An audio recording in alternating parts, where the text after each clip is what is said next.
Direct funding দিতে হবে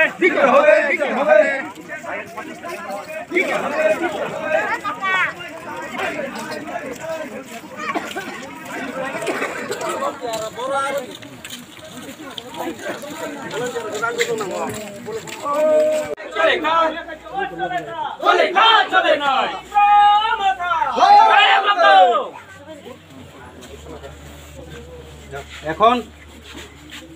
south ওই লোকান দিদি সামনে পা ওই সুকান দিদি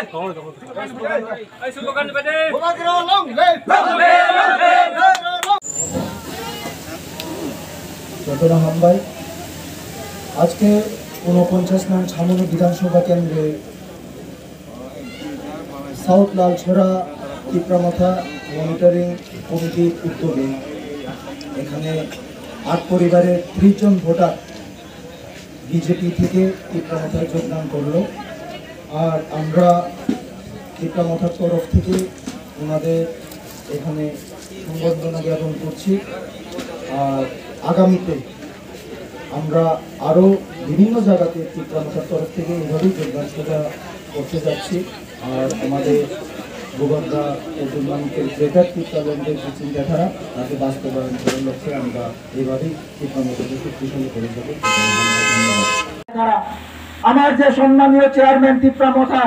প্রত্যুত মানিক্যজির যে চিন্তাধারা সেই চিন্তাধারা লগে এসো আত্মী লগি একদিন তোমার আমি ইতিহাস পাতাতলে রাধাব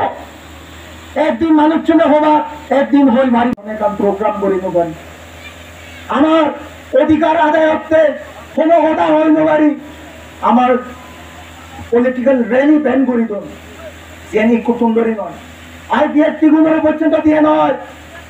আইপিএফটি দল হোক আইএনপিটি দল হোক বা পাতালগঞ্জের দল হোক যে কোনো দলের হিতে দিয়ে নয়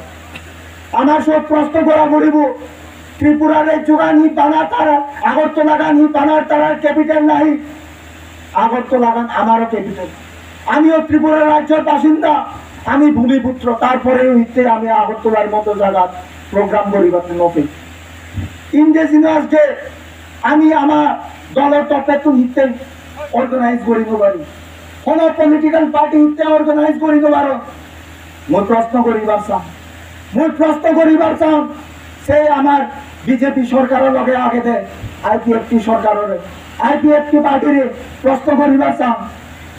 তুমি তো হচ্ছে আগত তুমি তো হচ্ছে রুলিং গভর্নমেন্টত আগত তারপরেও কিন্তু তুমি হিতে তুমি সে প্রশ্নখানি করিব পারো তারপরেও তুমি হিতে প্রশ্নখানি করিব পারো সে আমার বিশ্বজিৎ দেববর্মার খুনি আসা বেগুন হিতে এজসং ও বাদে ঘুরি ঘুরি আগন আমি সমর্থে মোবাইলত দেখে আমার তো ক্লিয়ার এভিডেন্স আছে আমার তো এভিডেন্স আছে ভিডিও এভিডেন্স আছে সন্ধ্যা মারছন ধারে আমার তো প্রমাণ আছে সন্ন্যাসে পিন্ডুলার চাকবারে হত্যা করছ কিন্তু আজ পর্যন্ত তো দেখানো গেল আমার সে ফেজাতঙ্গের মিনিস্টার হোক বিজেপি পার্টির বা আমার এই বিধানসভার এমএলএ হোক সাংবা জাত হিসেবে তারা কোনোদিন মাইটন বিধানসভার কোনোদিন নমাদক তারা টুচিথি তারা যদি এত জাতরে গম পান তারা যদি এত আমার জাতরে গম পান সালেম পিন্ডুলার চাকমার যে হুনি আসামি গুণ হিতে এজসং ওবাদে বিচরণ করতেন ওবাদে ঘুরি ঘুরি এখন সে প্রশ্ন হিতে নগরণ তারা বিধানসভা আমি প্রশ্ন করতে চাই আমাদের সেই ত্রিপ্রাসা এমএলএদেরকে আমাদের সেই ত্রিপ্রাসা মিনিস্টারদেরকে ওরা কেন প্রশ্ন করছে না আমাদের কাছে ক্লিয়ার এভিডেন্স রয়েছে সেই নাগরিক সুরক্ষা মঞ্চের লোকরা নির্মমভাবে হত্যা করেছে আমাদের বিশ্বজিৎ দেববর্মা ভাইকে কিন্তু তারা কেন কেন অবাধে চলাফেরা করছে, তাদেরকে কেন এখনো অ্যারেস্ট করা হয়নি? আমি আরো প্রশ্ন করতে চাই, এখানে ব্লু ভাইরা রয়েছেন, রিয়ান ভাইরা রয়েছেন। আপনারা তো বলেন যারা বিজেপি করছেন, আমাদের বিজেপির মধ্যে রিয়ান এমএলএ রয়েছেন, আমাদের ত্রিপ্রাসাহনে এখানে কোম্পানির হাম সেজো জিয়ে গই কোম্পানিয়ে ঠিকানো দেয় গড় ভাড়া দিন মাত্র যোগাযোগ করছেন বুবাগ্রার লগে, যোগাযোগ করছেন আমার ত্রিপ্রামতার চেয়ারম্যান মহারাজা প্রত্যুৎ কিশোর মানিক্য লগে, হে মল্ল যোগাযোগ করে কি সেই আরিসত সাংলা করে প্রত্যেক জনরে 1000 ঠেঙা গড়ি অ্যাকাউন্ট ঢুকে দিয়ে ওই সেন হন সরকারও ঠেঙা নয় দেয় বলল, সেন আমার ত্রিপ্রামথার সম্মানীয় চেয়ারম্যান প্রদ্যুৎ মানিক্য ফগেডও ঠেঙা। আমি সেটা হনা এডিসি ক্ষমতাত নয়েছি বানা 1000 ঠেঙা গড়ি অ্যাকাউন্ট পড়ে দিয়ে নয় লগে লগে হারারে রেশনের ব্যবস্থা করে দিই, প্রত্যেক জনরে 12 দিনের রেশনের ব্যবস্থা করে দিই, সোল তেল আলু বোডা এরা মাছ তেল ব্যাগ ব্যবস্থা করে দিই বলল। তাই যদি যদি বানা ত্রিপুরী সম্প্রদায়ের পার্টি হতো, বানা রিয়ান সম্প্রদায়ের পার্টি হতো, সালে আমার সাংমাগুন হেঙ্গেরি উপকৃত, সালে আমার সাংমাগুন হেঙ্গেরি উপকৃত। ইবে যদি ত্রিপ্রামথাবো যদি বানা ত্রিপুরী ভাষাভাষীর পার্টি হতো, সালেন এই গেলদে এডিসি ইলেকশনত ফিরতে হাঙ্গামপুরের মতো জায়গা তো সাংমা ক্যান্ডিডেট দেওই, ফিরতে আমার মাছ মারার তুনো সাংমা ক্যান্ডিডেট দেওই, আমার সাধন সাংমারে দেওই ক্যান্ডিডেট, তুমি তো কোনে খবর পাও, সেই জিনিসটা নিয়ে মনের রাখা পড়ব, সেই জিনিসটা নিয়ে বুঝো পড়ব। হাঙ্গামপুরের মতো জায়গার হনদিন সাংমা ক্যান্ডিডেট নফান, হনদিন সাংমা ক্যান্ডিডেট নফান, কিন্তু একমাত্র ত্রিপ্রামথাবই সাংমা ক্যান্ডিডেট দিয়ে দেয়, যাতে এডিসি আমি সাংমা এমডিসি বানাই পারি। কিন্তু দুর্ভাগ্যের বিষয় আমার সাংমা গুনে নবুঝুন, আর আমি এমডিসি বার করি পারি। কিন্তু মা বাপের লোক একটা অনুরোধ রাখে, যাও এসে মনে রাখে নেই লাভ নেই, মুসুঙ্গে আরো সুযোগ আগে মুসুঙ্গে যাতে আমি কেন দুর্ভাগ্য নয় আমার। মুসুঙ্গের সামনে পঞ্চায়েত নির্বাচন আগে, সে পঞ্চায়েত নির্বাচনের যাতে এই লালসরা হইতে ধুলুসরা হইতে আমি সাংমা এরিয়া যাতে আমি জিরে দেখে দিই পারি, এই প্রতিশ্রুতি আমি এই প্রতিজ্ঞান তোমার ইচ্ছে করা পড়ব, এই জানানোর এই প্রতিজ্ঞান ইচ্ছে করা পড়ব। আর আসন্ন বিধানসভা নির্বাচনের মিনিস্টার রয়েছেন আমাদের ব্রু ভাইরা, যখন রেশনের অভাবে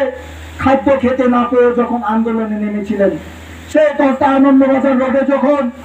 আন্দোলনের রাস্তা অবরোধে নেমেছিলেন, তখন আপনারা কোথায় ছিলেন? আপনারা একবারও জিজ্ঞেস করেছিলেন আমাদের ব্রু ভাইদেরকে আপনারা কি চান? আপনার কি একবারও তাদের দুঃখের আশু, দুঃখের কান্না তাদেরকে থামিয়ে দিতে চেয়েছিলেন? কেন,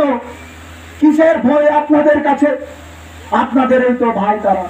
আমাদেরও তো ভাই, কিন্তু কোথায় আপনাদের বাধা? কে আপনাদেরকে বাধা দিচ্ছে? একমাত্র আমাদের বুবাগ্রা, তিনি একজন ব্যক্তি, যিনি সেই আনন্দবাজার রাস্তায় গিয়ে বলেছিলেন আমাদের গুরু ভাইদেরকে, আপনারা যদি ত্রিপুরা রাজ্যে থাকতে চান তাহলে আমি অবশ্যই আপনাদেরকে ত্রিপুরা রাজ্যে রাখার জন্য আমি আমার আপ্রাণ চেষ্টা করব। আর যতক্ষণ না পর্যন্ত আমি ত্রিপুরা রাজ্যে আপনাদেরকে স্থান দিতে পারছি, ততক্ষণ না পর্যন্ত আমি শান্তিতে বসে থাকব। আর আপনাদের সামনে প্রমাণ রয়েছে, আজকে একমাত্র বুবাগ্রার কারণে, আমাদের মহারাজা প্রদ্যুৎ মানিক্যের কারণে আমাদের ব্রু ভাইরা ত্রিপুরার রাজ্যে রিসেটেলমেন্ট করতে পেরেছে, ত্রিপুরা রাজ্যে থাকার জায়গা পেয়েছে। কিন্তু দেখা যায় যখন আমাদের মহারাজার নেতৃত্বে, মহারাজার কারণে যখন ব্রু ভাইরা ত্রিপুরাতে থাকার জায়গা পেয়েছে, থাকার ব্যবস্থা বন্দোবস্ত পেয়েছেন। তখন আবার কিছু ত্রিপুরা এমএলএ আসে যে হ্যাঁ আমার কারণে হয়েছে, অমুকের কারণে হয়েছে, আমাদের সরকারের কারণে হয়েছে। কিন্তু তারা তখন কোথায় ছিল যখন আমাদের ভ্রু ভাইরা আন্দোলনের রাস্তায় নেমেছিল? তারা তখন কি করছিল আমি বলে দিতে চাই এই মঞ্চ থেকে। তারা তখন একটি কথা বলেছিল যে আমরা মিজোরাম সরকারের সঙ্গে কথা বলছি, আমরা মিজোরাম সরকারের সঙ্গে কথা বলছি এবং আমরা ভ্রু ভাইদেরকে অতি শীঘ্রই মিজোরামে পাঠানোর ব্যবস্থা করছি, এই কথা বলেছিলেন। একটি বারও বলেননি তারা আমরা আমাদের ভ্রু ভাইদেরকে ত্রিপুরা থেকে কোনো জায়গাতে আমরা পাঠাবো না, আমরা ত্রিপুরার মাটি ছেড়ে ওনাদেরকে মিজোরাম পাঠাবো না, একটি বারও বলেনি। একমাত্র আমাদের ভূভাগরা, একমাত্র আমাদের মহারাজা প্রদ্যোৎ মাণিক্য বলেছিল